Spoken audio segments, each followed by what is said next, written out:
पे हमारा क्वेश्चन है जो कि डाउट है, इसको पहले सॉल्व करते हैं, फिर आगे हम जो डिफरेंशिएशन ऑफ डिटर्मिनेंट्स हमने पढ़ा था उसके बारे में बात करेंगे। पहले एक ये डाउट है उसको डिस्कस कर लेते हैं। डीके की वैल्यू हमको गिवन थी, ये पिछली क्लास में मैंने होमवर्क दिया हुआ था आपको। 3 टू द पावर के 1/k+1 और k+2 और साथ में है cos k+1 इंटू थीटा। दूसरा है रो में है 3 to the power n-1/2 n/n+1 और ये है sine n theta by 2 divided by sine theta by 2 और मल्टीप्लाई में है cos n-1/2 इंटू थीटा। और थर्ड रो में है ए बी एंड सी और हमको वैल्यू बतानी है sigma k equal to 0 to n-1 D के, इसकी वैल्यू बतानी थी क्या होगी। तो हमने सिग्मा ऑपरेट कर दिया, इसकी प्रॉपर्टी तो हमें पता ही है। सिग्मा जो है वो ऑपरेट होकर कहाँ पर जाएगा, जहाँ पर के वाले टर्म दिख रहे हैं, तो फर्स्ट रो में सिग्मा ऑपरेट हो गया। तो sigma k equal to 0 to n-1 D k equal to क्या बन जाएगा यहाँ पर, sigma k equal to 0 to n-1 3 to the power k, sigma k equal to 0 to n-1 1/k+1 into k+2 और sigma k equal to 0 to n-1 cos k+1 into theta. बाकी दोनों रो जो है वो आइडेंटिकल रहने वाली है। 3 टू द पावर n-1/2 और यहाँ पर है a, ये है n/n+1 और यहाँ पर है b और यहाँ पर पूरी की पूरी वैल्यू है ये sine n theta by 2 divided by sine theta by 2 multiply में है cos of n-1/2 into theta और यहाँ पर है c। तो अब हम एक एक पार्ट को उठाएंगे और सॉल्व करेंगे। ये पार्ट हम पहले भी कर चुके हैं, ये जीपी का n टर्म का सम हो जाता है, तो ये तो हम कर चुके हैं पहले। हमें मेनली जो है वो इस वाले पार्ट को सॉल्व करके ये देखना है कि ये आ रहा है कि नहीं, और ये एक मेन है। तो ये ट्रिग्नोमेट्री की एक सीरीज़ बन जाती है, जो हमने ट्रिग्नोमेट्री लास्ट ईयर पढ़ा था, उसमें हमने समेशन की दो सीरीज़ होती थी, एक साइन के टर्म में और एक कॉस के टर्म में, उससे हम ये लेके आने की कोशिश करेंगे। तो देखते हैं कैसे होगा जी।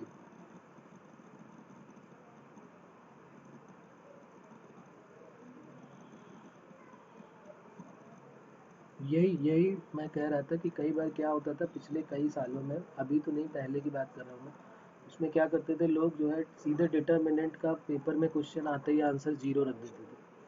तो फिर जेई वालों को ये जब आइडिया लगा होगा कि भाई ये तो सब देखते ही 0 कर देते हैं, तो फिर उन्होंने चांस लेना बंद कर दिया। कई बार ऐसा भी क्वेश्चन आएगा कि पहले वाले को सॉल्व करोगे तो वो सेम मिलेगा, लेकिन सेकेंड थर्ड को सॉल्व करोगे तो वो हो सकता है सेम ना मिले। तो इसलिए हमें तो कोई रिस्क वहाँ लेना नहीं होता, क्योंकि दोबारा तो मौका मिलता नहीं है, मौका तो एक ही बार मिलता है। तो इसलिए जो है मौका ना खोएं और पूरा पूरा सभी को सॉल्व करके ज़रूर देखें। तो ये तो हो गया 3 की पावर 0 1 2 3, तो ये जीपी के n टर्म का सम हो गया। तो ए आर की पावर n-1, तो 1 3 to the power n-1 upon r-1। तो ये तो एज इट इज़ हमारा बन रहा है। सेकेंड वाले को ज़रा देखते हैं। सेकेंड वाला भी एनसीईआरटी का ही क्वेश्चन है, आपको अभी याद आएगा थोड़ी देर में कि हमने इस टाइप का क्वेश्चन किया हुआ है। पूरा का पूरा एनसीईआरटी से उठा के रखा गया है, बस वहाँ पर n के टर्म में था, यहाँ k के टर्म में बना दिया गया। देखो यहाँ पर जब वैल्यू रखोगे तो 0 रखोगे तो क्या मिलेगा, 1/1 इंटू 2। जब 2 रखोगे 1 रखोगे तो क्या मिलेगा, 2 इंटू 3 प्लस 1/, फिर 3 इंटू 4। इस तरीके से ये n जब रखेंगे, n-1 रखेंगे तो ये मिलेगा n-1 प्लस 1, तो n-1 प्लस 1 यानी कि n मिलेगा। और जब यहाँ पर रखेंगे n-1 प्लस 2 यानी n इंटू n प्लस 1 मिलने वाला है, 1/n इंटू n प्लस 1। तो देखो इस तरह की सीरीज बहुत ईजी होती है। इसको कैसे सॉल्व करते हैं समझते हैं। यहाँ पे हम क्या करेंगे, 1/1 इंटू 2 को देखो कैसे सॉल्व करेंगे। 1/1 इंटू 2 को क्या हम 1/1 माइनस 1/2 लिख सकते हैं। 1/2 इंटू 3 को हम 1/2 माइनस 1/3 लिख सकते हैं। फिर 1/3 इंटू 4 को क्या लिख सकते हैं, 1/3 माइनस 1/4। सिमिलरली 1/n और n+1 को हम क्या लिख सकते हैं, 1/n माइनस 1/n+1। इन इसको जब सबको प्लस करेंगे तो यही तो हमारा क्वेश्चन बन जाएगा, हमारा क्वेश्चन तो यही है। और यहाँ पर अगर हम ध्यान से देखें तो ये डायगोनली कट हो रहा है, इस टाइप से ये ऐड होते होते सेकेंड लास्ट टर्म कट हो जाएगा, तो फर्स्ट टर्म बचता है और लास्ट टर्म बचता है। तो ये हमारा हो जाएगा 1 minus 1/n+1 means n+1 minus 1/n+1। तो ये बन गया n/n+1। तो देखिए यहाँ पर जो सेकेंड वाला है वो यही बन रहा है n/n+1। तो ये जो है वो इसके इक्वल हो गया, ये इसके इक्वल हो गया। अब जरा थर्ड वाले को और देखना है हमको, ठीक है, तो इसमें कोई प्रॉब्लम नहीं है, सेकेंड पार्ट भी हो गया। अब जरा थर्ड को देखते हैं। थर्ड वाले में क्या है, sigma k equal to 0 to n-1 cos k plus 1 into theta, cos k plus 1 into theta. तो जरा k की वैल्यू 0 रखो यहाँ पे, तो 0 रखोगे तो क्या मिलेगा, cos थीटा। फिर 1 रखोगे तो क्या मिलेगा, cos 2 थीटा। फिर 2 रखोगे तो cos 3 थीटा। Up to dash dash dash, जब n रखोगे, n-1 रखोगे तो cos n थीटा। ये एक सीरीज बन जाएगी। इस सीरीज को मैं याद दिला देता हूँ, ये आपने फॉर्मूला पढ़ा हुआ है पहले कभी, और वो फार्मूला क्या था, कॉस की एक सीरीज होती है जिसमें सीरीज में जो एंगल होते हैं वो एपी में होते हैं, cos alpha plus beta, cos alpha plus 2 beta से लेकर cos of alpha plus n-1 into beta. इस तरह की सीरीज जब हमको मिलती है, ये कॉस में भी होती है और ये साइन में भी होती है। इसका फॉर्मूला होता है साइन n बीटा/2। हम पहले बीटा ढूंढते हैं कि बीटा क्या है, और साइन n बीटा/2 अपॉन साइन बीटा/2। और अगर कॉस का क्वेश्चन है तो कॉस आ जाता है, कॉस एल्फा प्लस n-1 बीटा/2। ठीक है, ये सिर्फ अपॉन टू इसी के साथ होता है, n-1/2 इंटू बीटा, एल्फा अलग रहता है। ठीक है, तो ये बिल्कुल क्लियरली आप इसको अच्छे से लिख लेंगे, और यही फॉर्मूला जब बनेगा आपका तो फिर आपको कोई प्रॉब्लम नहीं होने वाली है इसमें। तो अब आप यहाँ पर देख लीजिए कि अल्फ़ा और बीटा क्या मिलने वाला है। तो अल्फ़ा और बीटा हमारा क्या मिलेगा, ज़रा देखो यहाँ पे अल्फ़ा की वैल्यू क्या होगी और बीटा की वैल्यू क्या होगी। तो थीटा हो जाएगी, थीटा 1 नहीं, थीटा हो जाएगी। ये कॉस अल्फ़ा है और ये कॉस अल्फ़ा प्लस बीटा है, तो अल्फ़ा भी थीटा है और अल्फ़ा प्लस बीटा 2 थीटा है, तो अल्फ़ा थीटा है तो बीटा भी थीटा होगा। तो अब हम यहीं पर फॉर्मूला यूज़ कर लेते हैं कि अल्फ़ा भी थीटा है और बीटा भी थीटा है। तो ये जो सीरीज़ है कॉस थीटा कॉस 2 थीटा से लेकर कॉस n थीटा, इसका सम क्या हो जाएगा, sine n, number of term तो n ही है क्योंकि 1 से लेके n तक है, तो साइन n बीटा/2 यानी कि थीटा/2 अपॉन साइन थीटा/2, और कॉस अल्फा की वैल्यू अल्फा प्लस n-1 बीटा/2 लगा दो यहाँ पे वैल्यू, यहाँ पर n-1 थीटा अपॉन 2, तो लेकिन साथ में तो ये थीटा ही बच रहा है ना, कि नहीं। ये देखो साइन n थीटा/2 ये लिखा हुआ है साफ सुथरा, साइन n थीटा/2 है ना। बट प्रॉब्लम ये है कि कॉस के साथ n+1 होना चाहिए था यहाँ पर, तो इसको जो है आप करेक्ट कर लें, n+1 थीटा/2। n+1 कैसे आएगा वो देख, तो ये हमारे पास देखो क्या हो जाएगा, कॉस n+1 थीटा/2, और इसको जरा सॉल्व करके देख लेते हैं। यहाँ पर एलसीएम लेंगे तो क्या बन जाएगा, ये तो सेम है, साइन n थीटा/2 अपॉन साइन थीटा/2, कॉस यहाँ पर हमने 2 एलसीएम ले लिया, तो 2 theta plus n minus one theta. तो थीटा यहाँ पर कॉमन ले लेते हैं, तो क्या बच जाएगा यहाँ पर, sine n theta by two divided by sine theta by two cos theta. जब आप कॉमन लेंगे तो two plus n minus one, और बाहर की तरफ क्या आ जाएगा, थीटा, और डिवाइडेड बाई टू आ जाएगा। तो ये आ गया कि नहीं, sine n theta by two divided by sine theta by two cos two plus n minus one हो गया एन प्लस वन, और साथ में थीटा बाई टू। ये वैल्यू आ गई हमारी। तो ये अभी हमने थर्ड को सॉल्व किया तो ये बन गया। अब ये सारी वैल्यूज जब वहाँ पर पुट करेंगे आप, तो फिर हमारे पास जो हमारा क्वेश्चन है वो सिग्मा डी आर का या सिग्मा डी के का, के की value 0 to n minus one d k, उसमें क्या होगा, फर्स्ट रो और सेकेंड रो ये दोनों क्या हो जाएंगे, ये R1 है, ये R2 है, और ये R3 है। R3 को तो ABC लिख लिया, बाकी R1 और R2 जो है वो क्या हो जाएंगे, आइडेंटिकल हो जाएंगे। तो R1 and R2 are identical, then value of determinant is क्या हो जाएगी, 0।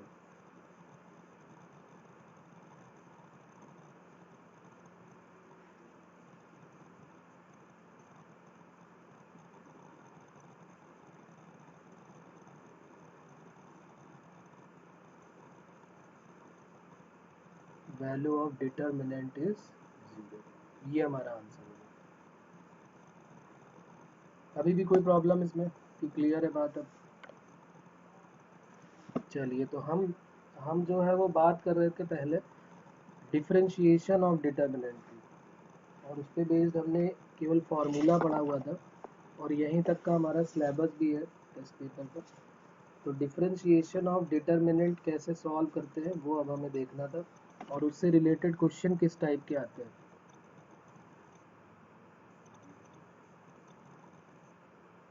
तो चलिए लिख लेते हैं, problem based on, next heading हमारी क्या हो जाएगी, problem based on differentiation of determinant. एक बार फिर से याद दिला देता हूँ मैं कि डिफरेंशिएशन डिटर्मिनेंट का कैसे करते हैं।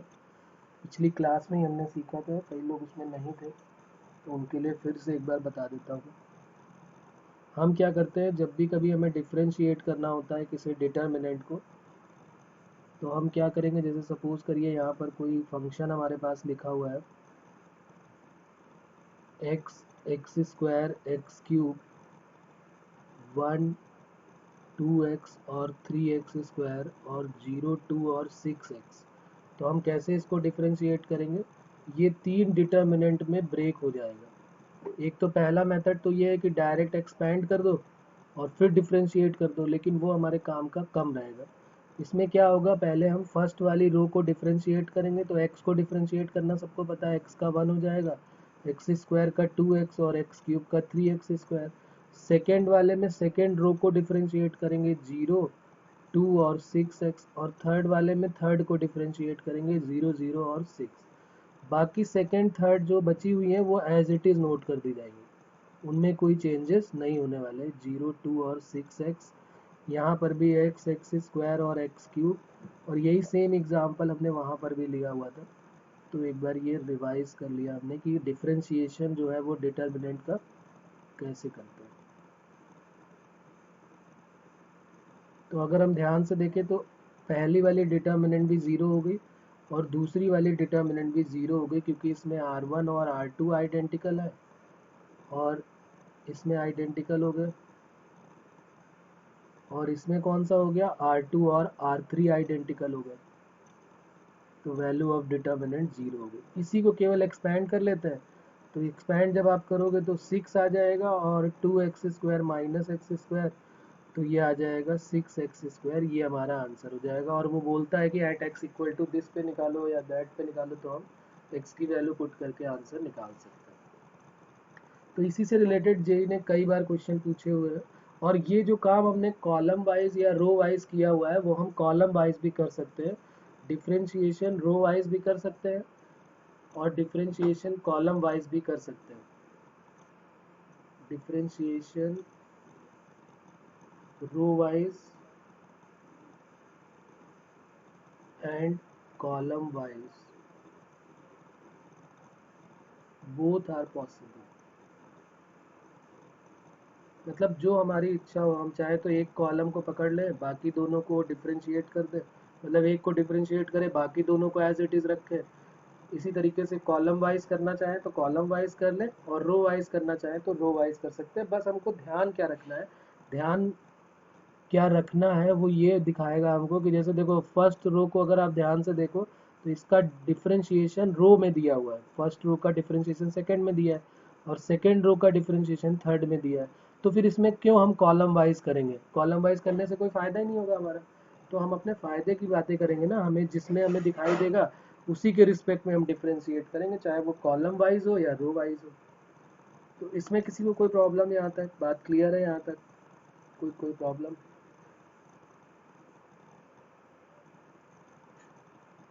चलिए तो फिर क्वेश्चन जरा इसके देखते हैं, जो जेई में के प्रीवियस ईयर में कई बार क्वेश्चन पूछे गए हैं, वो क्वेश्चंस लिखते हैं और उनको डिस्कस करते हैं। If delta one equal to हमें क्वेश्चन गिवन है, पहले आप ट्राई करेंगे, नहीं होगा तो फिर मैं बताऊंगा। X b b, a x b, और ए और ये डेल्टा वन गिवन है, और ये डेल्टा टू गिवन है, एक्स बी और बी और एक्स। और हमको बताना है कि इनमें से कौन सा ऑप्शन हमारा करेक्ट है। Differentiation of delta one A option में गिवन है इक्वल टू 3 डेल्टा टू का स्क्वायर।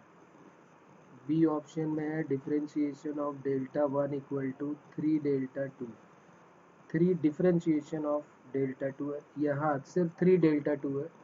सी ऑप्शन में है delta one equal to 3 times delta two का स्क्वायर, और डी जो है वो नन है। जहाँ पर डिफरेंशिएशन नहीं लिखा मतलब वहाँ पर सीधे इसी की वैल्यू है, डेल्टा टू की वैल्यू जो आएगी वो रखनी पड़ेगी हमको। जैसे डेल्टा टू की वैल्यू क्या आएगी, x square minus b square.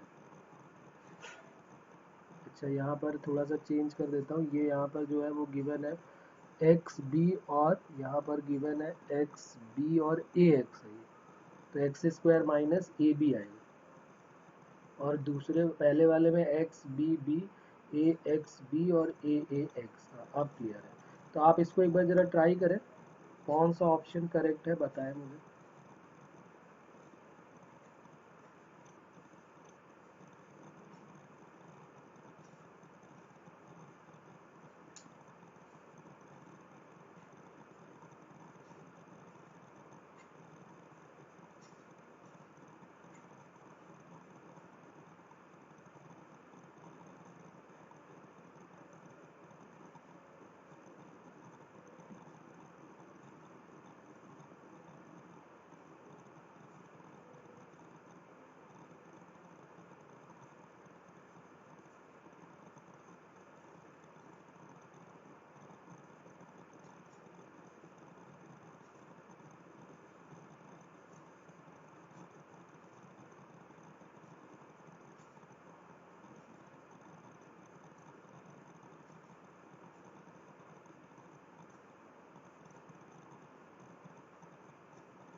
सबसे पहले हम देख रहे हैं कि दो ऑप्शन में तो डिफरेंशिएशन ऑफ डेल्टा वन है, तो हम डिफरेंशिएट करते हैं डेल्टा वन को D upon D x delta one.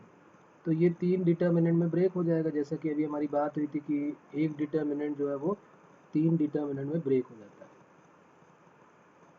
तो जरा देखो, पहले वाले में हम फर्स्ट वाले को डिफरेंशिएट करेंगे तो x का डिफरेंशिएशन 1, b और b का 0 हो जाएगा। सेकंड में सेकंड रो को डिफरेंशिएट करेंगे तो 0 1 0 हो जाएगा।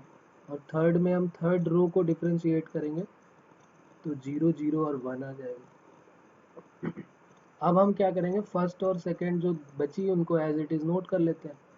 ए एक्स बी, ए और एक्स, यहाँ पर क्या हो जाएगा, एक्स बी और बी, ए एक्स, और यहाँ पर एक्स बी और बी, ए एक्स बी, ये बन जाएगा। अब जरा इसको देखो सॉल्व करके, इसको हम किसके रिस्पेक्ट में एक्सपेंड करेंगे, भाई ये इसी के रिस्पेक्ट में करेंगे R1, क्योंकि 2 0 हमको मिल रहा है। तो इसको हमने एक्सपेंड कर दिया, एक्सपेंड अलोंग R1। जैसे ही आपने R1 के रिस्पेक्ट में एक्सपेंड किया तो 1 तो बाहर आ जाएगा और अंदर बचेगा एक्स बी और बी एक्स। फिर सेकंड में इसको किसके रिस्पेक्ट में एक्सपेंड करेंगे, तो इसको एक्सपेंड करेंगे अलोंग R2, क्योंकि R2 में हम देख रहे हैं कि R2 में जो है वो 0 1 0 मिल रहा है। तो प्लस माइनस प्लस और माइनस करके ये एक्सपेंड हो जाएगा, तो ये क्या बन जाएगा, यहाँ भी 1 आ जाएगा और यहाँ ये और ये दोनों गायब हुए तो एक्स बी और बी एक्स बच जाएगा। और थर्ड में हम एक्सपेंड करेंगे इसको किसके अलोंग, एक्सपेंड अलोंग R3। तो R3 के रिस्पेक्ट में करोगे तो फिर 1 आ जाएगा और ये गायब होंगे तो एक्स बी और बी एक्स। तो अगर आप ध्यान से देखें तो यही तो डेल्टा टू है। डेल्टा टू क्या है, एक्स बी और ए एक्स, एक्स बी और, अच्छा यहाँ पर एक्स बी और ए एक्स है, हाँ एक्स बी और ए एक्स। तो ये आया एक्स बी और ए एक्स, एक्स बी और ए एक्स, ये बनेगा ना, ये बन गया हमारा एक्स, ये और ये गया एक्स बी और ए एक्स, ये और ये दोनों गायब हुए, ये और ये दोनों, तो एक्स बी और ए एक्स, यहाँ पर भी एक्स बी और ए एक्स आएगा। और तीसरे में ये गायब हुआ और ये गायब हुआ तो एक्स बी और ए एक्स यहाँ पर भी आएगा। तो अगर आप ध्यान से देखें तो ये भी डेल्टा टू है, ये भी डेल्टा टू है और ये भी डेल्टा टू है, डेल्टा टू। तो ये आ गया 3 टाइम्स डेल्टा टू। तो डिफ्रेंसिएशन आपने किया डेल्टा वन का और वो 3 टाइम्स डेल्टा टू बन गया हमारा। ये आ गया ऑप्शन हमारा, चेक हो क्या आ गया। कोई प्रॉब्लम इसमें अभी भी,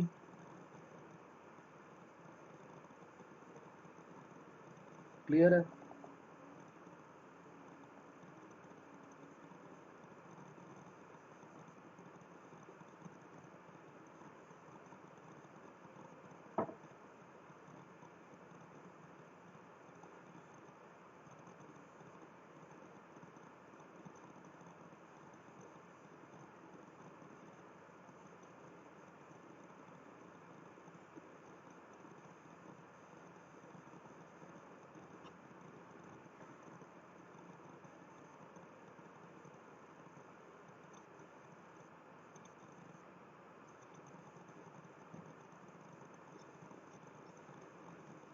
अब नेक्स्ट क्वेश्चन एक और करते हैं, ये भी जेई के प्रीवियस ईयर में ही कहीं आया हुआ है।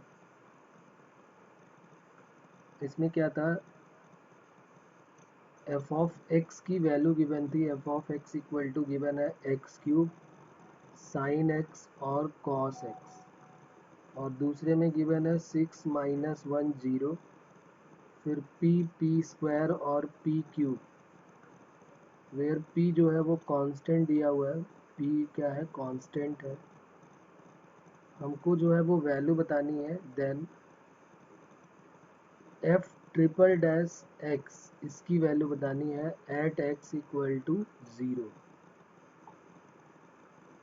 इज, इसकी वैल्यू बतानी है। ट्रिपल डैश एक्स का मतलब है कि डिफ्रेंशिएट करना है 3 टाइम्स, जी हाँ बिल्कुल, 3 बार डिफ्रेंशिएट करना है, फिर एक्स इक्वल टू 0 की वैल्यू हमको बतानी है। हाँ जी बताइए। कांस्टेंट का डिफ्रेंशिएशन 0 हो जाएगा, जितने भी कांस्टेंट मिलेंगे उनका डिफरेंशिएशन जीरो हो जाएगा। साइन एक्स का कॉस एक्स होता है और कॉस एक्स का माइनस साइन एक्स हो जाएगा। कई सारे मौनी बाबा हमारे पास बैठे हुए हैं, तो इन्हीं लोगों के लिए मैं बता देता हूँ कैसे करेंगे, देख लेते हैं। सबसे पहले पहली बार जब आप डिफरेंशिएट करेंगे तो एफ डैश एक्स जब करेंगे तो फर्स्ट पहली बात तो ये 3 डिटर्मिनेंट में ब्रेक हो जाएगा। 3 में ब्रेक तो होगा लेकिन ये 3 दिखावटी है, सिर्फ पहला ही बचेगा। देखो एक्स क्यूब का 3x स्क्वायर, साइन का कॉस एक्स और कॉस का माइनस साइन एक्स। बाकी सेकेंड और थर्ड में तो कुछ चेंज करना नहीं, 6 माइनस 1 0 पी स्क्वायर और पी क्यूब। सेकेंड में हम सेकेंड को डिफ्रेंशिएट कर देते हैं। सेकेंड को जैसे ही आप डिफ्रेंशिएट करेंगे 6 का 0 माइनस 1 का 0 और 0 का 0। तो अगर किसी भी डिटर्मिनेंट में कोई भी पूरी की पूरी रो या कोई भी पूरा का पूरा कॉलम जीरो हो जाता है तो वैल्यू ऑफ डिटर्मिनेंट जीरो होगी। यहाँ पर एक्स क्यूब साइन एक्स और ये कॉस एक्स है, यहाँ पर 6 माइनस 1 और ये 0। पी भी कांस्टेंट है तो इसका भी डिफ्रेंशिएशन भी क्या हो जाएगा, जीरो। कुल मिला के सीधी बात ये हो गई कि जब हम डिफ्रेंशिएट करते हैं तो सिर्फ एक ही डिटर्मिनेंट का एक ही जो पहला वाला रो है वही डिफ्रेंशिएट बार बार होगा, बाकी कुछ होने का मतलब ही नहीं, क्योंकि वो बाकी जो दो बनेंगे वो जीरो हो जाएंगे। तो हम इसको एक ही बार में कर सकते थे, लेकिन चलो मैं पूरा करके आपको दिखा देता हूँ, क्योंकि हम पहली बार कर रहे हैं तो हमें पूरा आइडिया होना चाहिए। साइन एक्स का कॉस एक्स हो गया 6 माइनस 1 0 पी स्क्वायर और पी क्यूब। और इनको नहीं लिखता हूँ मैं क्योंकि ये आइडिया हो गया कि सेकंड और थर्ड ज़ीरो हो जाएंगे। ट्रिपल में हम क्या करेंगे, एक बार और डिफ्रेंशिएट कर देते हैं। 6 साइन का हो जाएगा कॉस एक्स और कॉस का माइनस साइन होगा तो इसलिए प्लस हो जाएगा। 6 माइनस 1 0 पी स्क्वायर और पी क्यूब। और ये बाकी दो जो है वो ज़ीरो होने वाले हैं। उसने बोला है at x equal to zero पर बताना है, तो जहाँ जहाँ पे एक्स दिख रहा है वहाँ ज़ीरो पुट कर देते हैं। जहाँ जहाँ पे एक्स दिख रहा है तो f triple dash x at x equal to zero. तो जैसे ही आप यहाँ पे ज़ीरो पुट करेंगे तो 6 कॉस ज़ीरो की वैल्यू 1 होती है और साइन ज़ीरो क्या हो जाएगा, ज़ीरो। 6 माइनस 1 0 पी स्क्वायर और पी क्यूब। तो अगर आप ध्यान से देखें तो ये माइनस 1 0, ये भी 6 माइनस 1 0, ये पी स्क्वायर और पी क्यूब। तो यहाँ पे R1 और R2 जो है वो आइडेंटिकल हो गए। R1 और R2 जो है वो आइडेंटिकल हो गए, तो वैल्यू ऑफ डिटर्मिनेंट क्या हो गई, ज़ीरो। तो आंसर हमारा क्या मिल गया, ज़ीरो। बस यही इतना काम ही करना था हमको, और कोई काम करने की ज़रूरत ही नहीं थी। और मैं बताऊं आपको, अगर आप थोड़ा सा स्मार्टली वर्क करेंगे तो आप सीधे क्या करेंगे, यहाँ पर सीधे फर्स्ट वाले आप देखेंगे कि सेकंड और थर्ड जो है वो तो कांस्टेंट है, तो बार बार इसी का तो होना है। तो इसी को 3 बार डायरेक्ट डिफ्रेंशिएट कर सकते हो आप। एक्स क्यूब का क्या हो जाएगा, 3x स्क्वायर, 3x स्क्वायर का 6x और 6x का 6। तो आप सीधे यहाँ से जो है चलेंगे और सीधे थर्ड वाले में आ जाएंगे। ये थर्ड वाला जो है ना आपके पास, यहाँ पर सीधे आप थर्ड वाले में आ सकते हैं अगर आप थोड़ा सा ध्यान देंगे, क्योंकि एक्स क्यूब का 3x स्क्वायर का 6x और 6, बाकी दोनों में तो कोई चेंज ही नहीं हुआ। कॉस साइन का कॉस, कॉस का माइनस साइन, माइनस साइन का माइनस कॉस, और तीसरे वाले का माइनस साइन फिर माइनस कॉस फिर साइन। तो अगर आप देखें तो ये एक लाइन में ही क्वेश्चन का आंसर सीधे सीधे मिल जाएगा। और इसका भी देखिए आंसर क्या आ रहा है, जीरो आ रहा है। और ये भी कभी पहले प्रीवियस ईयर में पूछा गया क्वेश्चन, ठीक है। तो अब ये भी आंसर ले लिया हमने, इसका भी, इसमें कोई प्रॉब्लम नहीं है अभी भी। अब चलिए ज़रा देखते हैं दूसरे क्वेश्चन जो है, और इसका यूज़ हम किस टाइप के क्वेश्चंस में कर सकते हैं। तो वो एक और लिख लेते हैं। क्वेश्चन हमारे पास गिवन है, if a b c d belongs to real number, और हमें एक इक्वेशन दी हुई है, एक डिटर्मिनेंट भी दी हुई है, x cube plus 3x x minus 1 x minus 3 x plus 1 x minus 3 2 minus x और एक्स प्लस 4, और यहाँ पर x माइनस 3 और 3x, और यहाँ पर दिया है ax to the power 4 bx cube cx square और dx प्लस dx और चलो यहाँ पर एक कांस्टेंट ई भी ऐड कर देते हैं, तो ये डी और साथ में ई भी आ जाएगा। ए बी सी डी ई सारे जो है वो रियल नंबर है। ए एक्स की power 4 plus b x cube plus c x square plus d x plus e है, ये हमको दिया हुआ है। और ई का मतलब क्या है, हमको क्या क्या फाइंड आउट करना है, इसमें 3-4 क्वेश्चन में एक साथ ही बना देता हूँ। सबसे पहला क्वेश्चन है हमें ई फाइंड आउट करना है, तो पहले वो बोलेंगे ई निकालो। ई का मतलब है ई बोल सकते हैं या बोलेंगे कांस्टेंट टर्म बताओ। कांस्टेंट टर्म का मतलब जिसमें एक्स नहीं है, ई के साथ एक्स नहीं है, तो ई का मतलब है ई पूछे या कांस्टेंट टर्म पूछे, बात एक ही है। दूसरा ई के बाद वो पूछेंगे डी की वैल्यू बताओ। डी का मतलब क्या हुआ, डी ऐसे पूछेंगे या कहेंगे कोफिशिएंट ऑफ एक्स बताओ क्या होगा। हो सकता है ये आरएचएस वाला पूरा पार्ट दिया ही ना हो, कह दें कि भाई ये सीरीज केवल ये डिटर्मिनेंट दिया हुआ है और कह दें कांस्टेंट टर्म जब इसको एक्सपेंड करोगे तो इसका कांस्टेंट टर्म क्या होगा, इसमें कोफिशिएंट ऑफ एक्स क्या होगा, कोफिशिएंट ऑफ एक्स स्क्वायर क्या होगा, मतलब कि सी की वैल्यू क्या होगी, सी की वैल्यू बताओ, कोफिशिएंट ऑफ, हाँ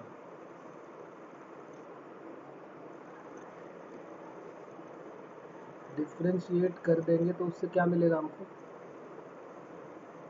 और एक ये कहेगा ए की वैल्यू भी बताओ, यानी कोफिशिएंट हाईएस्ट पावर।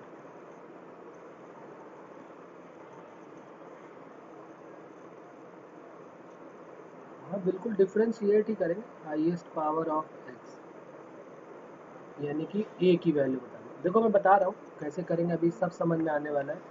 और बिल्कुल सही है आपकी बात कि डिफ्रेंशिएट करने से ही हमारा फ़ायदा होने वाला है। देखो सबसे पहला काम हमारा क्वेश्चन है ई निकालना है। यहाँ पर ई चाहिए हमको। ई के लिए हमें क्या करना चाहिए, हमें सिर्फ ई बचाना है। ई चाहिए, ये सब पूरा का पूरा पार्ट ये यहाँ से यहाँ तक नहीं चाहिए। तो ये अगर हमको नहीं चाहिए, सिर्फ ई चाहिए, तो हम इस पूरे में हम ऐसी क्या एक्स की वैल्यू रख दें जिससे ये सब गायब हो जाए, सिर्फ ई बचे, और जो हम एलएचएस में रखेंगे वही वैल्यू हम आरएचएस में रख देंगे। तो बता दो जरा एक्स की वैल्यू में क्या रख दूं यहाँ पर, दोनों तरफ हम एक्स की वैल्यू क्या रख दें जिससे ए से लेकर डी तक ये सब ज़ीरो हो जाए और ई केवल बच जाए। तो कांस्टेंट टर्म के लिए यही एक मेथड हो जाएगा कि जब भी कांस्टेंट टर्म निकालना हो तो हमें एक्स की वैल्यू क्या रखनी चाहिए।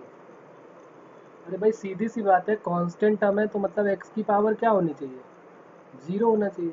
यानी जहाँ जहाँ पे एक्स दिख रहा है अगर हम वहाँ पर एक्स की जगह पे ज़ीरो पुट कर दें तो क्या हमारा जो आरएचएस में ए से लेकर डी तक पार्ट है वो सब खत्म नहीं हो जाएगा, ज़ीरो हो जाएगा, और बचेगा यहाँ पर सिर्फ ई। अगर हम x की वैल्यू 1 रखेंगे तो a plus b plus c plus d plus e की वैल्यू आ जाएगी, हमें सिर्फ ई अभी निकालना है। वहाँ पर तो a plus b plus c plus d plus e की वैल्यू आएगी, वो हमें नहीं चाहिए, हमें सिर्फ कांस्टेंट ई चाहिए अभी। हमारा पहला क्वेश्चन है कि ई बताना है। अब बात क्लियर हो गई, अभी भी डाउट है?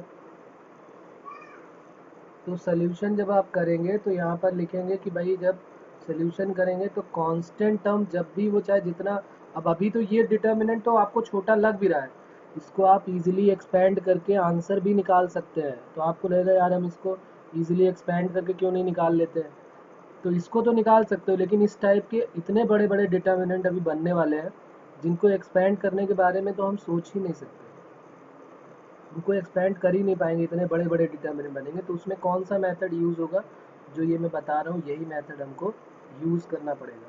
तो जब भी कभी हमसे कहा जाएगा कांस्टेंट टर्म की वैल्यू बताओ, तो कांस्टेंट टर्म का मतलब है कि put x equal to zero both side. ये आप अपने दिमाग में फीड कर लेंगे कि जब भी कांस्टेंट टर्म बोलेगा तो इसका मतलब x की वैल्यू ज़ीरो पुट करनी है।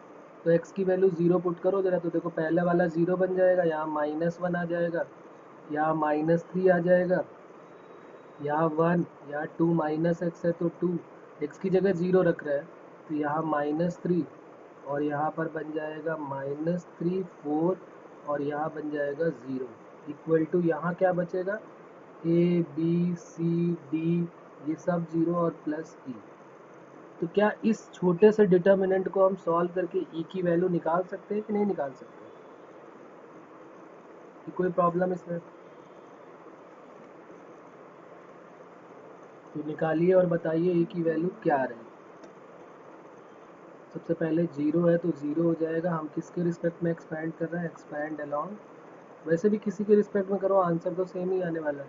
तो हमने R1 के रिस्पेक्ट में कर लिया तो प्लस, फिर दूसरा माइनस में होता है तो माइनस पहले से ही लगा तो यहाँ +1 हो जाएगा। और 1 के नीचे और 1 के साइड का गायब हुआ तो 1 -3 और 0। और फिर -3 को लिया हमने तो -3 के नीचे और साइड का गायब हुआ 1 2 -3 और 4। तो ये 1 इंटू क्या हो जाएगा 0 -9। तो ये 3 3 ज़ा +9 और ये -9 हो जाएगा। और -3 के साथ 4 1 जा 4 और +3 2 ज़ा 6। तो ये बन गया -9 और ये 6 और 4 10 और 10 और 3 कितना हो गया 30। तो ये तो माइनस का 39 आ रहा है। कहाँ पर प्रॉब्लम है चेक करिए और बताइए। तो ये आंसर हमारा -39 सही होगा।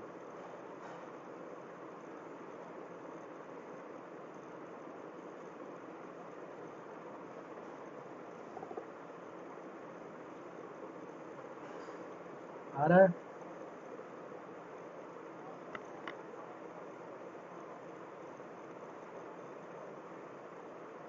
चलिए कोई बात नहीं। अब हम जरा कोफिशिएंट ऑफ एक्स निकालते हैं।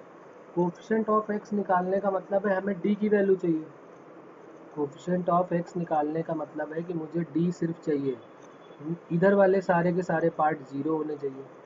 तो अगर मैं x की वैल्यू अब ज़ीरो रखूँगा तो ये पार्ट, क्योंकि d भी ज़ीरो हो जाएगा।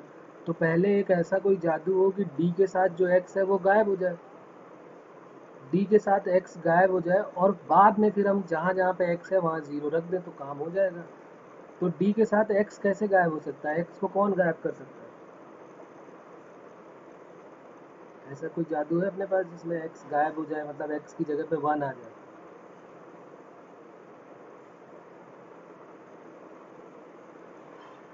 बिल्कुल। तो फर्स्ट पार्ट हमारा ये हो गया। सेकेंड पार्ट में हम क्या करेंगे, इसको डिफ्रेंशिएट करेंगे। सेकेंड पार्ट में लिख लेंगे क्या हो जाएगा, differentiate with respect to x and put x equal to 0 both side. सबसे पहले डिफ्रेंशिएट आप करेंगे और बाद में x की वैल्यू 0 भी पुट करेंगे। तो देखो डिफ्रेंशिएट करते हैं, ज़रा देखते हैं क्या बनता है। यहाँ पर डिफ्रेंशिएट करोगे तो पहले फर्स्ट 3 डिटर्मिनेंट बन जाएंगे यहाँ पे। तो एक्स क्यूब एक्स स्क्वायर का 2x+3। अब ये सब लिखने की ज़रूरत भी नहीं, सीधे x की जगह 0 भी साथ में रख सकते हैं। लेकिन चलो यहाँ पर हम सॉल्व कर देते हैं पूरा। यहाँ 1 आ जाएगा और यहाँ x को डिफ्रेंशिएट करेंगे 1। और यहाँ पर x+1, यहाँ आ जाएगा 2 x और यहाँ x-3 और यहाँ पर x-3 x+4 और यहाँ पर आ जाएगा 3x का 3 हो जाएगा। प्लस सेकेंड को डिफ्रेंशिएट करेंगे तो x² प्लस 3x x-1 और x-3। हम चाहे तो डायरेक्ट x की जगह 0 भी रखते जाएं और डायरेक्ट डिफ्रेंशिएट भी करते जाएं, तो वो भी काम हम डायरेक्ट कर सकते हैं। लेकिन अभी चूँकि हम क्वेश्चन सॉल्व कर रहे हैं, सीख रहे हैं, तो लाइन से एक एक टर्म हम सॉल्व कर रहे हैं। ये x-3, ये x+4 और यहाँ पर 3x। फिर थर्ड वाले में हमने थर्ड वाले को डिफ्रेंशिएट किया तो फर्स्ट और थर्ड सेकेंड को एज इट इज़ रख देते हैं, x-1 और x-3। सेकेंड को भी as it is x+1 2 x और x-3। थर्ड को डिफ्रेंशिएट करेंगे तो x-3 का 1 हो जाएगा, x+4 का भी 1 हो जाएगा और 3x का 3 हो जाएगा। और यहाँ पर तो आपको पता ही है क्या होने वाला है, डिफ्रेंशिएट आपने किया है तो ax की पावर 4 प्लस bx³ है। वैसे ये सब लिखने की ज़रूरत नहीं, लेकिन चलो मैं लिख देता हूँ। यहाँ आ जाएगा 4ax³ 3bx² 2cx और प्लस d। और फिर यहाँ पर हम क्या पुट कर देते हैं, x इक्वल टू 0। जैसे ही आप x की वैल्यू 0 RHS में पुट करोगे तो देखो साफ साफ दिख रहा है कि RHS में जैसे ही हम 0 पुट करेंगे तो क्या बन जाएगा हमारा, d बचेगा केवल और यहाँ पर हमारा आंसर दे देगा ये। तो अब हमारे पास 3 डिटर्मिनेंट यहाँ बन जाएंगे, 3 1 1। यहाँ x की जगह पे 0 रखा है तो 1 2 -3 -3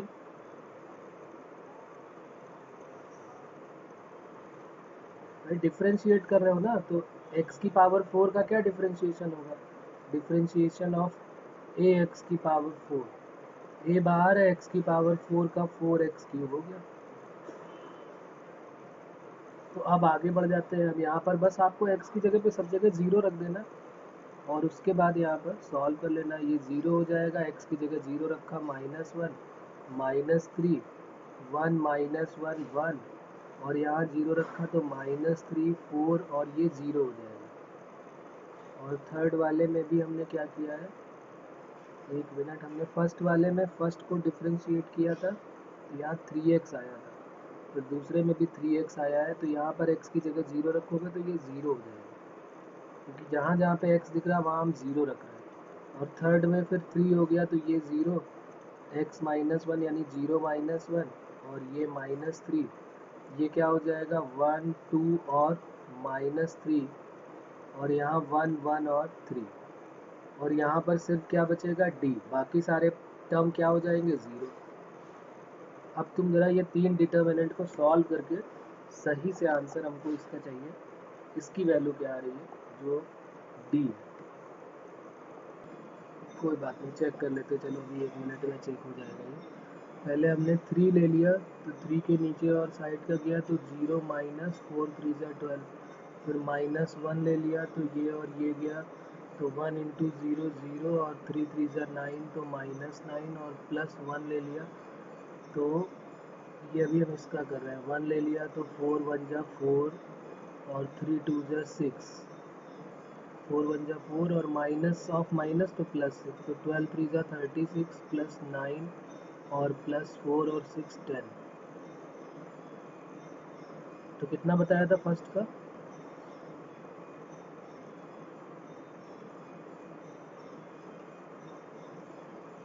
फर्स्ट वाले की वैल्यू क्या बताई थी ये फर्स्ट वाले की?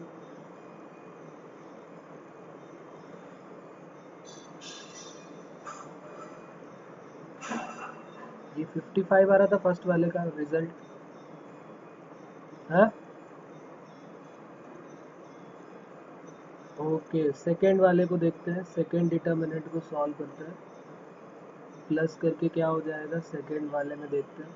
पहले तो 0 है, फिर माइनस ऑफ -1 तो 1 हो गया, तो ये 0 माइनस ऑफ -3 तो +3 और फिर ये -3 है तो ये और ये गया तो 4 1 4 -3, तो ये सेकेंड वाला डिटर्मिनेंट जो है वो बन जाएगा 3 1 3 और 4 -3 1, तो +3 और -3, ये -3 बन रहा है और ये +3 बन रहा है, तो इसकी वैल्यू तो फिर 0 हो रही है।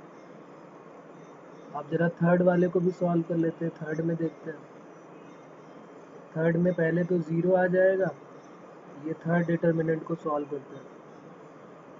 थर्ड में ये 0 हो गया, फिर माइनस ऑफ -1 है तो 1 हो गया और ये गया तो 3 1 3 माइनस ऑफ -3 +3 और फिर -3 को ले लिया हमने, तो -3 के नीचे और साइड गया तो 1 -2, तो 1 -2 हो गया -1, तो ये बन जाएगा 3 और 3 6 और 1 -2 -1 और +3 9, तो 6 और 3 9 हो गया, तो 55 + 0 और +9, तो ये हो गया 64।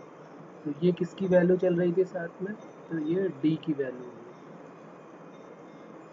तो d का आंसर आ गया 64, बिल्कुल सही आएगा, d का 64 सही है। उसके बाद अब देखो, इसके बाद अब हम क्या बात करेंगे भाई, देखो अभी ये तो बहुत बड़ा काम हो जाएगा। अगर मैं तुमसे कहूँगा c निकालो, तो c का मतलब क्या है, 2 बार पहले डिफ्रेंशिएट करो फिर x की वैल्यू 0 पुट करो, तो इतना बड़ा वो पूछेंगे नहीं, वो यहीं तक रहेंगे, या तो वो पीछे वाले पार्ट में रहेंगे और या तो वो आगे वाले पार्ट का भी पूछ सकते हैं कि सबसे हाईएस्ट पावर का कैसे सॉल्व किया जाए। वैसे मान लो अगर वो कभी पूछते भी है कि भाई b का बताओ c का बताओ, तो अगर c का पूछते हैं तो क्या करना पड़ेगा, 2 बार डिफ्रेंशिएशन देन पुट x = 0, लेकिन वो काफ़ी बड़ा काम हो जाएगा, तो वो कभी इस टाइप का क्वेश्चन नहीं पूछा जाएगा। या तो वो हमसे कांस्टेंट टर्म पूछेंगे या तो कोएफिशिएंट ऑफ x मैक्सिमम, और या फिर वो हाईएस्ट पावर पूछेंगे। तो देखो हाईएस्ट पावर का क्या मेथड होता है, वो भी हमें पता होना चाहिए कि हाईएस्ट पावर में अगर हमसे कोई कहे कि 4 बार डिफ्रेंशिएट कर दो फिर x की वैल्यू 0 पुट करो, तो हम तो 2 ही बार नहीं कर रहे हैं, 4 बार कैसे कर पाएंगे?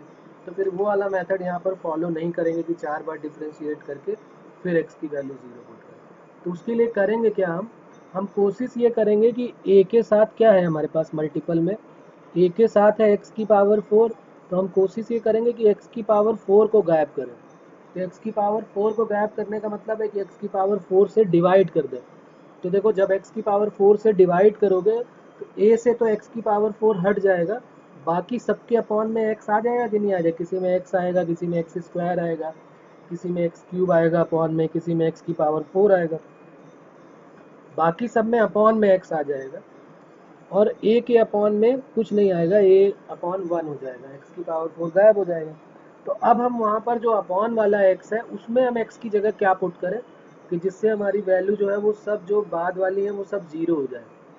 x की वैल्यू हम क्या पुट कर दें कि जिससे a तो बचा रह जाएगा क्योंकि a के अपॉन में कुछ है नहीं, बाकी सबके अपॉन में x है, तो x के अपॉन में हम क्या x की वैल्यू ऐसी पुट करें कि जिससे वो वैल्यू 0 दे दें।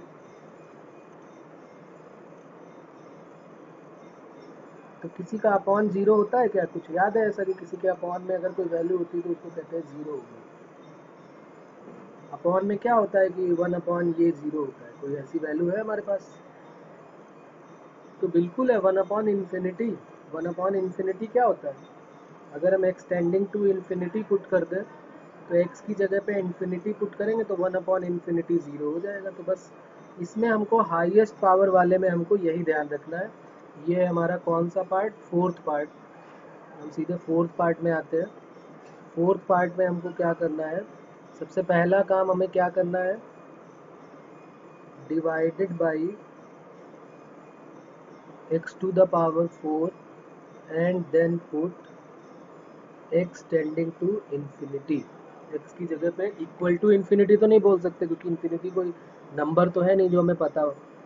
अब यहाँ पर देखो प्रॉब्लम क्या आएगी, यहाँ पर भी प्रॉब्लम है। एक बार क्वेश्चन में फिर से पूरा लिख के तुम्हें बताने की कोशिश करता हूँ यहाँ पर कि इधर तो हम x की पावर 4 से डिवाइड कर देंगे, इधर कैसे करेंगे? प्रॉब्लम यहाँ पर एक ये भी आएगी हमारे पास, तो थोड़ा सा यहाँ पर अभी हमको और समझना पड़ेगा। ये है, फिर ये x प्लस 1 है और ये x माइनस 3 है, ये 2 माइनस एक्स है, ये 2 माइनस एक्स है और साथ में कितना है? 2 माइनस एक्स। ये हो गया 2 माइनस एक्स और ये x माइनस 3 है, और यहाँ पर है x प्लस 4 और यहाँ पर है 3x, और यहाँ पर है x की power 4 plus b x cube plus c x square plus d x plus e. तो देखो x की पावर 4 डिवाइड करोगे तो कैसे डिवाइड करोगे? RHS में तो बड़े आराम से हो जाएगा। LHS में डिवाइड करने के लिए हमें क्या सोचना पड़ेगा, कैसे हम करेंगे वो समझते हैं। सबसे पहले R1 को अगर आप ध्यान से देखें तो R1 में जो है एक क्वाड्रेटिक टर्म दिख रहा है, और R2 में भी लीनियर है और R3 में भी लीनियर है। तो हम क्या करेंगे? टुकड़ों में डिवाइड करेंगे। जैसे जो क्वाड्रेटिक है उसको क्वाड्रेटिक से डिवाइड करो, यानी R1 को हम किससे डिवाइड कर देंगे? एक्स स्क्वायर से। R2 को किससे डिवाइड करेंगे? एक्स से। और R3 को किससे डिवाइड करेंगे? एक्स से। तो टोटल एक्स की पावर 4 बन भी गया। और जो काम हम LHS में कर रहे हैं वही RHS में कर रहे हैं, तो इसलिए 1 अपॉन बाहर लिखने की ज़रूरत ही नहीं है। तो हमें क्या करना है? एक्स स्क्वायर के अपॉन में एक्स स्क्वायर, 3x के अपॉन में एक्स स्क्वायर, एक्स के अपॉन में एक्स स्क्वायर, 1 के अपॉन में एक्स स्क्वायर और x अपॉन एक्स स्क्वायर। मतलब पहले वाले R1 में हमें एक्स स्क्वायर से डिवाइड किया, सेकेंड में x से डिवाइड कर रहा है, x upon x plus 1 upon x, 2 upon x minus x upon x, x upon x minus 3 upon x. तीसरे में क्या हो रहा है? X upon x minus 3 upon x, x upon x plus 4 upon x, और यहाँ पर 3x अपॉन एक्स, तो ये तो 3 आ जाएगा। और यहाँ पर a plus b upon x plus c upon x square, d upon x cube और e upon x to the power 4, ये आ गया। यहाँ तक कोई प्रॉब्लम तो मेरे ख्याल से नहीं होगी। अब यहाँ पर x की जगह पे इन्फिनिटी पुट करना है, टेंडिंग टू इन्फिनिटी। तो अब ज़्यादा परेशान होने की ज़रूरत ही नहीं, सीधे हम जो कट रहा है वहाँ पर तो ठीक है, और जो नहीं कट रहा है वहाँ पर x अपॉन में इन्फिनिटी आ जाएगा। तो अगर अपॉन में इन्फिनिटी आ गया अपॉन में अगर इन्फिनिटी आ गया तो फिर तो बहुत ईजी हो जाए। क्यों? क्योंकि अपॉन में इन्फिनिटी का मतलब क्या होता है? ज़ीरो। अपॉन में इन्फिनिटी आ गया मतलब ज़ीरो।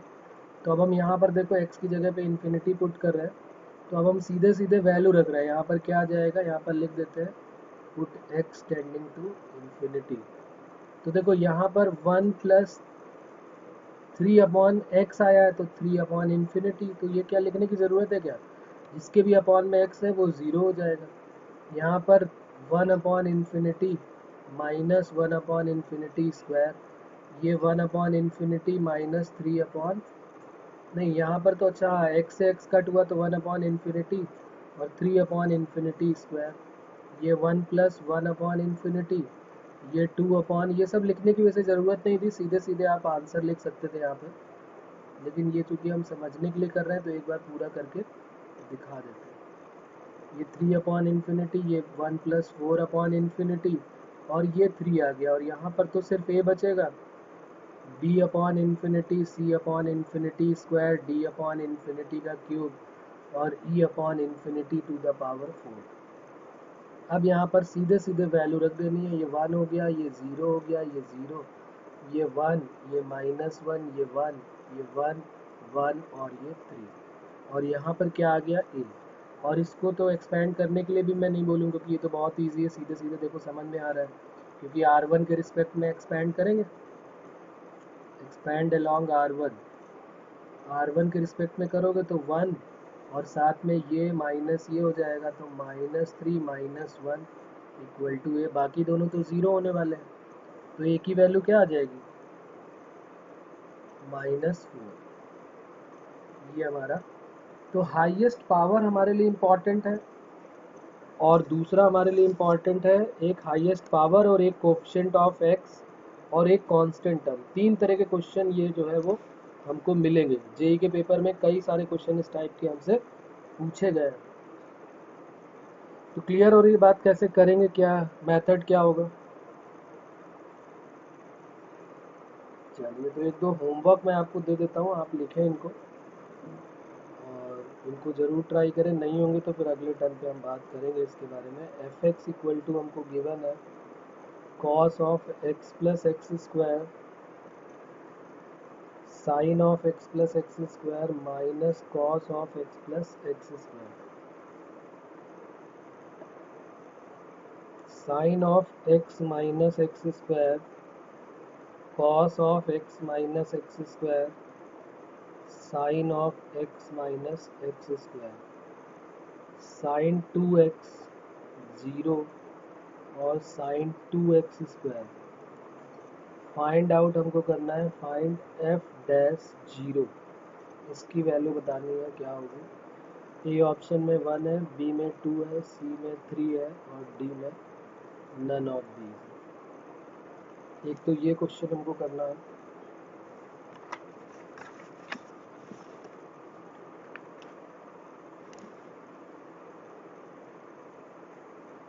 दूसरा क्वेश्चन लिख लेते हैं, second question. F of x equal to y equal to given है sine x cos x sine x cos x minus sine x cos x 1 और 1। फाइंड करना है d y by d x. D y by d x की value बतानी है 0, 1, 2 और 9। एक ये क्वेश्चन हमें सॉल्व करना है।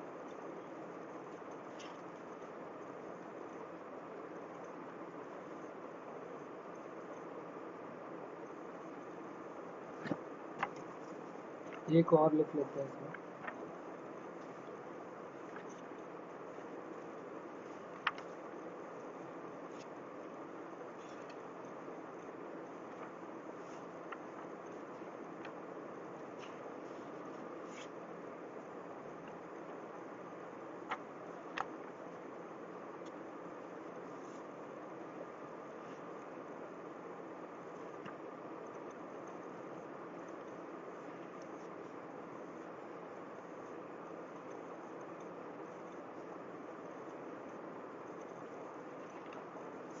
Find the coefficient of x.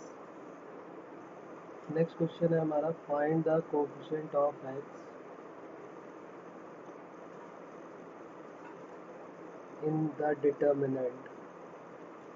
और एक छोटा सा डिटर्मिनेंट दिया हुआ है जो कि एक्सपैंड करने में हालत टाइट होगी हमारी। 1 प्लस एक्स की whole power a1b1, 1 plus x की whole power a1b2, 1 plus x की होल पावर a1b3।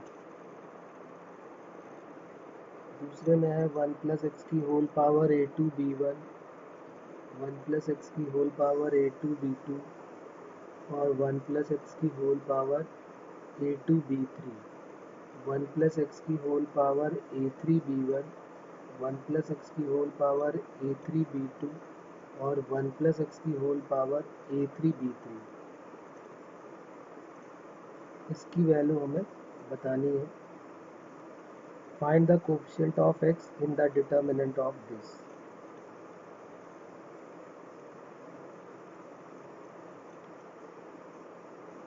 मतलब इसको पहले सॉल्व करना है और फिर कोफिशिएंट ऑफ एक्स निकालना है, या फिर आपको अगर आइडिया है कि कैसे कोफिशिएंट ऑफ एक्स निकालते हैं तो आप निकाल सकते हैं। ये 9 लिखा हुआ है और सी में 1 है और डी में नन ऑफ दीज।